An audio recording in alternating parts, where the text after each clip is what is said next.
Pope Francis' funeral attended by world leaders and multitude of mourners. Trump insists he and the Chinese leader have spoken about tariffs and trade, but China says no talks took place. And no specific date so far on the launch date for non-plastic skiing Phase 2.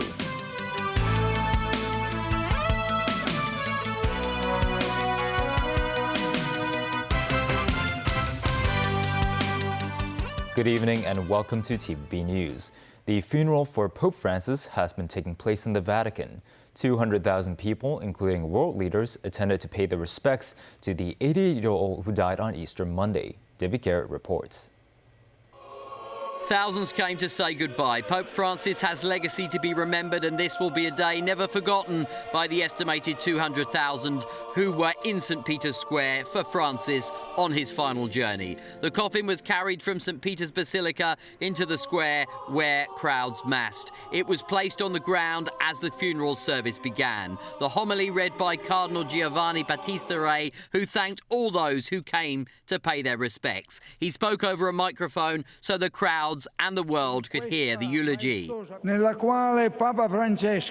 He said in Italian the outpouring of affection that we have witnessed following his passing from this earth into eternity tells us how much Pope Francis touched hearts and minds. The final image we have of him will remain etched in our memory. The Cardinal referring to the Pope presiding over Easter Mass last Sunday, less than 24 hours before he passed away. Against doctors' orders, the Pope, who'd been ill for some months, toured the same square 6 days ago in his Pope-mobile. Communion followed, bread was broken and holy water and incense sprinkled on Francis's coffin. The Cardinal asked for the Pope to be welcomed into your heavenly dwelling place. It was a grand, poignant show of admiration.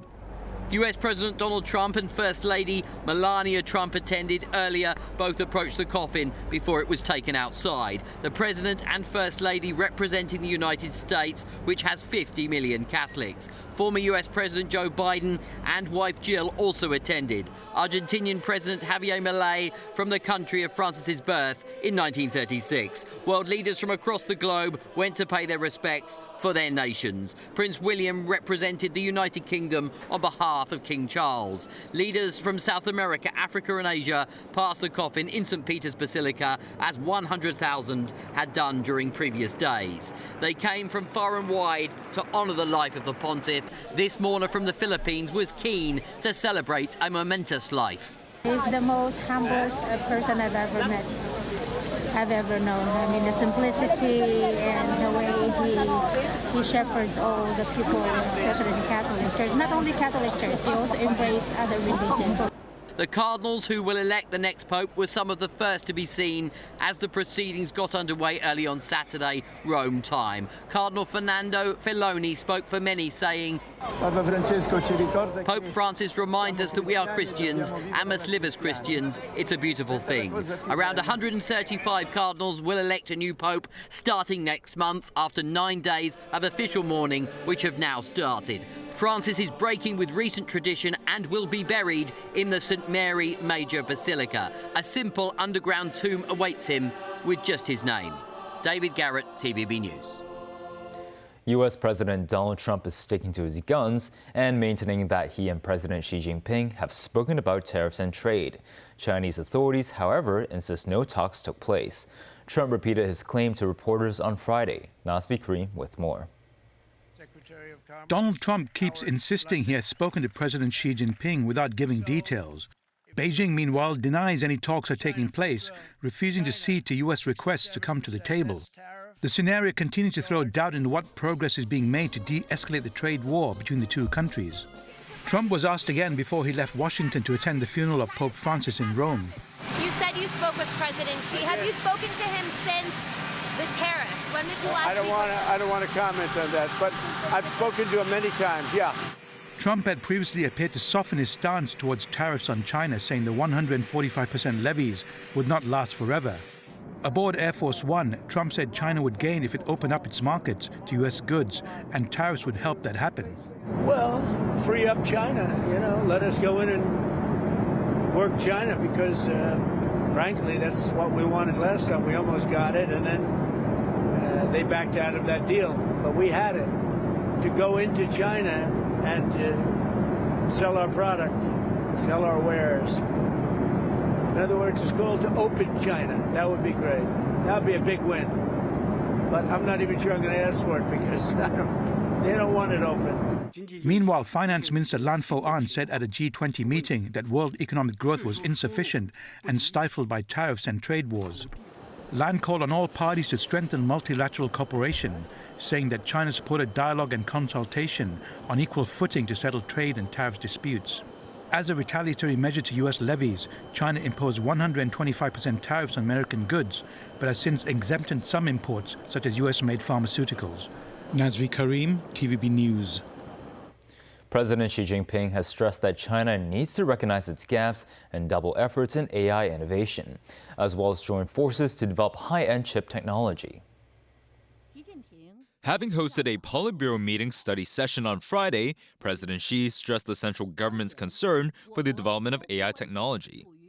He noted that authorities have strengthened planning for the country's AI development in recent years, but said there are still weaknesses regarding core technological aspects. President Xi also emphasized there is a need to recognize gaps in China's AI development and increase efforts to push for AI innovation. He added that the technology should be used for the development of industries and improvement of governance. President Xi stressed the AI sector must trend towards a healthy, fair, and safe path of development. Regarding the global AI race, he pointed out the need for China to seize opportunities and secure advantages. He said the nation must achieve breakthroughs in basic software and high-end chips, which would bring about a revolution via artificial intelligence and speed up technological innovation. President Xi also emphasized the importance of policies supporting the AI sector, and that broader AI education is needed to nurture an ever-growing pool of talent. He noted the nation's laws have to be improved to ensure the safety of AI. This as the president called for more international cooperation in the field of AI, which will assist the construction of infrastructure in the global south. Starting tomorrow, Hong Kong Post will stop accepting packages meant to be delivered to the U.S. in the wake of Washington's tariff policy targeting China. Some residents were seen rushing to postal offices for the final opportunity to make their deliveries. With all packages banned from being sent to the U.S. starting tomorrow, residents were seen flocking to the General Post Office in Central in a last-ditch effort to send their packages to the U.S. A health store shop owner said he will not accept orders from the U.S. for the foreseeable future. Starting from today, we're going to switch off shipping to the U.S., which is roughly 30% of our business. We just won't accept orders from the U.S. anymore. That's the only option because my understanding is, so look, I mean, Hong Kong Post is the most cost-effective solution for the product that we sell. A number of residents also voiced their concerns. This man said he has relatives in the U.S. and that he is unable to send them any packages because of the trade war. He noted that he must wait until bilateral relations between Beijing and Washington cool down. Hong Kong Post's measure took effect as a result of Washington having earlier eliminated the duty-free de minimis treatment for postal items sent from Hong Kong and slapping additional tariffs on such packages. The Postal Service has stated that it will not collect any so-called tariffs on behalf of U.S. authorities.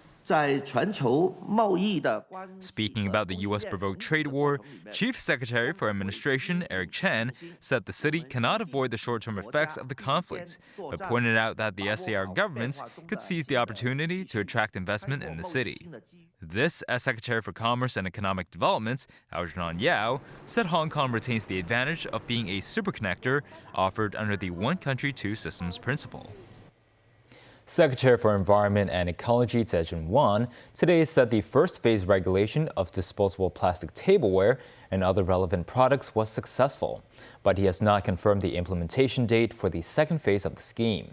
The second phase prohibits the use of more plastic items, including cups, lids, and containers. Mo Sinai reports. The government's first phase regulation of disposable plastic tableware has been in force for more than a year. The current phase prohibits restaurants from providing plastic straws and cutlery to dine-in and takeaway customers. Speaking on a radio program, Secretary for Environment and Ecology Zhe Wan said members of the public had developed a habit of bringing their own containers, rating the first part of the non-plastic scheme a success. During relevant legislative work 2 years ago, it was estimated that Phase 2 of the scheme will be launched this year. That would involve the banning of more plastic tableware such as containers, cups, and lids. Ted said the second phase will be rolled out when suitable substitutes are found without specifying a particular date. Some residents said the government should not rush to launch the next phase. People require time to adapt to new changes, and the quality of the substitutes is bad, this man said. Paper containers turn soggy easily. It is not ideal, this woman said. A Chinese restaurant has started using cornstarch and bagasse containers to replace plastic ones. While the costs of the new materials are similar to plastic, the restaurant operator said the latter has a much better quality. Memos 9, TVB News. Still ahead, a U.S. envoy meets Putin and Trump says the deal to end the war in Ukraine is close. A falling bamboo stick hits 2 men in Central Kong.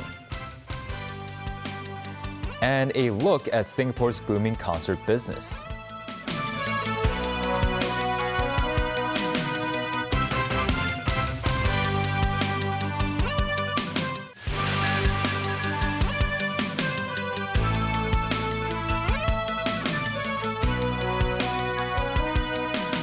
Welcome back.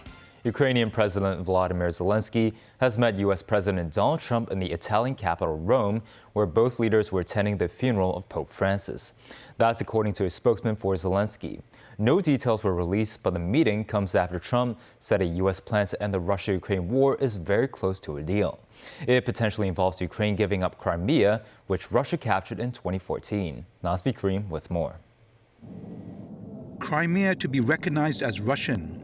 The eastern and southern provinces of Ukraine captured, annexed and controlled by Russia to also be given de facto recognition as belonging to Moscow, according to Reuters. US President Donald Trump said in a Time magazine interview that Crimea will stay with Russia, and on a social media post said the two sides are very close to a deal. But we're going to try and get out of war so that we can save 5,000 people a week, and that's what my aim is. I want to save 5,000 young men. They happen to be mostly Ukrainian, Russian, 5,000 young Ukrainian and Russian men, and that's a big honor if I can do it. I think we're pretty close. But it raises the question as to whom the deal is between, US and Russia or Russia and Ukraine. In Ukraine's second largest city, Kharkiv, this injured Ukrainian soldier said he has many friends from Crimea who want to return home to Ukrainian Crimea, not Russian Crimea. In Crimea, a largely Russian-speaking territory captured by Moscow in 2014, this local resident said she agrees with Trump. At the same time, she doesn't think Ukraine will accept such a deal. Indeed, Ukraine, backed by Europe, see it differently. Ukrainian President Volodymyr Zilinski was in Kiev, laying flowers at the scene of a Russian drone and missile attack that killed at least 12 people. He said Ukraine's position hasn't changed. All occupied territories belong to Ukraine, he said, according to the country's constitution and international law.